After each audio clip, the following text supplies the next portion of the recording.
I'm gonna sing a little bit. Sorry, but it's and I might chicken out of the last minute, but I'll give it a try. And again, I'm sorry. I've always had a rich inner life. I grew up in a western Colorado town at 7,000 feet in elevation between the La Plata Mountains and Mesa Verde National Park. Durango, our big city, was 30 miles away. It wasn't the city it is now, filled with skiers and fornicators, and with people who think Durango is a podunk town. Distances were not what they are now, and everything felt far away. Our 800-soul town was a church town. Mormons, Baptists, Methodists, Seventh-day Adventists, Catholics, Episcopalians, and Jehovah's Witnesses. My brother and I lived with our single mother in a rented trailer off the highway, with a long driveway and a drafty barn where we hung the deer that we hunted. We attended a tiny white church with a few remaining stained glass windows left over from the railroad days. Our mom took us into the high desert looking for ancient abandoned treasures. We walked in the sage and pinyon and juniper hills and climbed into small sandstone canyons, seeking answers and stories. When she picked up a potsherd, she told me that hunter-gatherers' food was 80% gathered by women. So, she said, if you're in charge of the food source, you're in charge.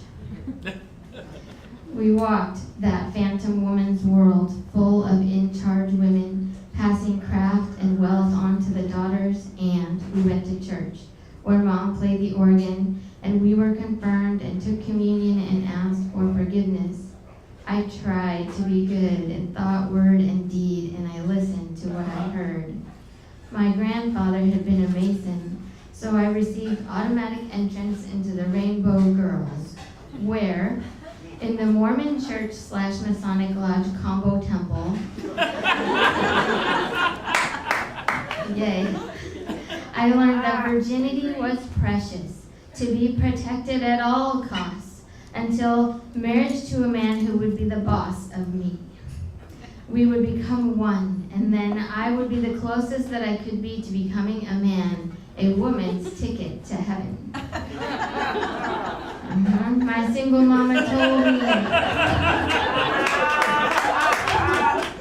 My single mama told me to beware my reputation because it's all that a woman in a small town has.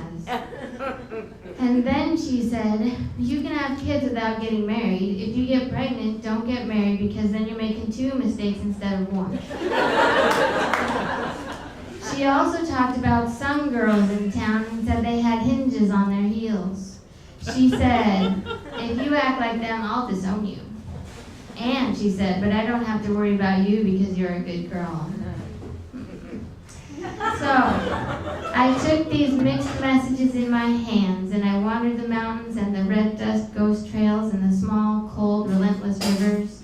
My inner life rose and shattered, and I scattered it all around southwestern Colorado. I had always prayed to the white-robed skirt of a faceless God, having learned that to look on God's face would end in gnashing of teeth. But as my moral compass did spin and I grew up into womanhood, God's skirt split wide open. This wasn't something that I could tell anyone about. I looked for something to replace my faith and found feminism. I gleaned it from details in my mom's archaeology books that she kept in a pile by the bed in the living room. I kept my white Rainbow Girls Bible by my bed for comparison and to ward off lightning. And I curled up underneath the covers, knees tucked so that I would be a smaller target, knowing full well that God's got good aim. I wanted to be good, so I kept my thoughts to myself. And I wanted to keep my boyfriend, who said that if I didn't have sex with him, he'd break up with me and have sex with the new girl from California, who told him she'd have sex with him if he broke up with me. So I had sex with him. He was mean to me, like his father was mean to his mama, and everybody in town knew it.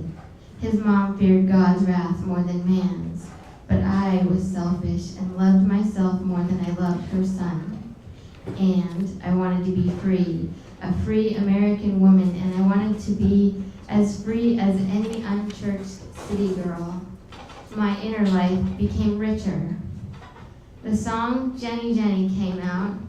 8675309. Thank you.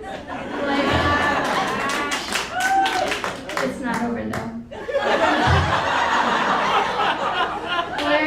Blared from the 80s radios, boys sang it to me as they passed me in the hall.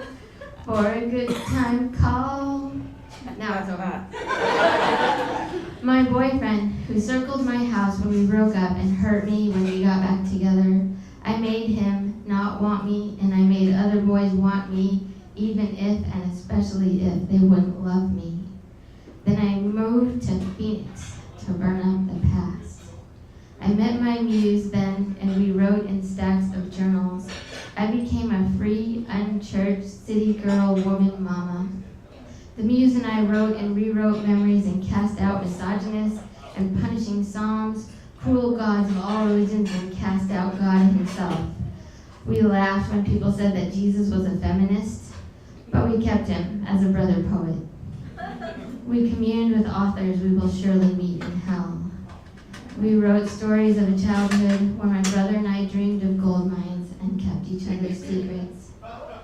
Thinking back on my young, complicated, and suffering, sex-loving self, I prefer to think that I was a feminist pioneer in a land of pioneer mythology and mesas and sandstone. I was creating a new theology, and I was ahead of my time. I was Joseph Smith of Latter-day Saints fame, reborn female to create a new religion. My gold tablets were written on the bathroom wall. You guys are supposed to laugh at that. Yeah.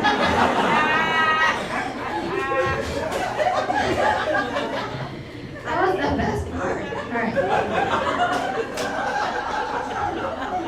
In rewriting my memories, I know that I had had an epiphany.